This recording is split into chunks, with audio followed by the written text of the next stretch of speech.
ശ്രീകൃഷ്ണ ഭഗവാന്റെ യഥാർത്ഥ രൂപം എന്ത്?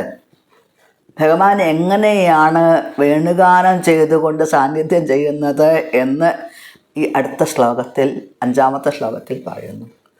ബാഹുദ്വന്ദ്വയേന രത്നോജ്വലവലയഭൃതാ ശോണപാണിപ്രവാളയനോപാത്താം വേണുനാളിം പ്രസൃതനഖമയോഘാങ്കുലീ സംഗശാരാം കൃത്വാ വക്ത്രാരവിന്ദേ സുമധുരവികസദ്രാഗമുദ്ഭാവ്യമാനൈ ശബ്ദബ്രഹ്മാമൃതൈസ്ത്വം ശിശിരിതഭുവനൈ സിഞ്ചമേ കർണവേധിം.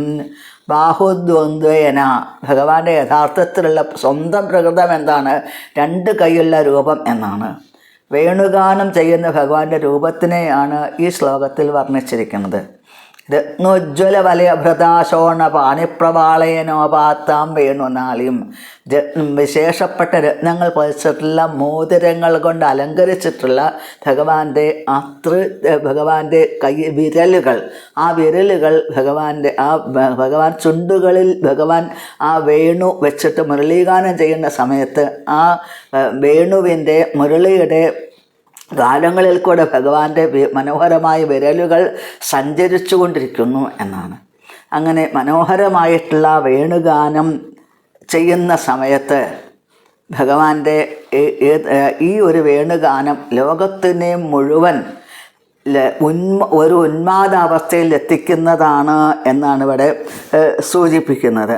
കൃത്വാ വക്താരവന്റെ സുമധുര വികസദ്രാഗമുദ്ഭാവ്യമാനയെ, എത്രയാണ് രാഗങ്ങൾ വേണുവിൽ കൂടെ വന്നത് എന്ന് പറയാൻ സാധിക്കില്ല. അത്രയും രാഗങ്ങളിൽ കൂടെ ഭഗവാൻ വേണുഗാനം ചെയ്യുന്നു. ഭട്ടതിരിപ്പാട് ശ്രദ്ധിക്കുന്ന സമയത്ത് ഇത് എങ്ങനെയാണ് വേണുഗാനം ചെയ്യുന്നത്? ഭഗവാൻ രാസലീലയിൽ ഭട്ടതിരിപ്പാട് എഴുതിയിട്ടുള്ള കേശപാശധൃത എന്നുള്ള ആ ഒരു ശ്ലോകങ്ങളിൽ കൂടെ അതിനെ ഉൾക്കൊണ്ടുകൊണ്ടാണ് ഭഗവാൻ ഈ വേണുഗാനം ചെയ്യുന്നത് എന്ന്. ശബ്ദബ്രഹ്മം, വേദമന്ത്രങ്ങൾ സംഗീത രൂപത്തിൽ പ്രത്യക്ഷമാകുന്നു ഭഗവാന്റെ വേണുഗാനത്തിൽ കൂടെ എന്ന് ഈ ശ്ലോകത്തിൽ സൂചിപ്പിക്കുന്നു.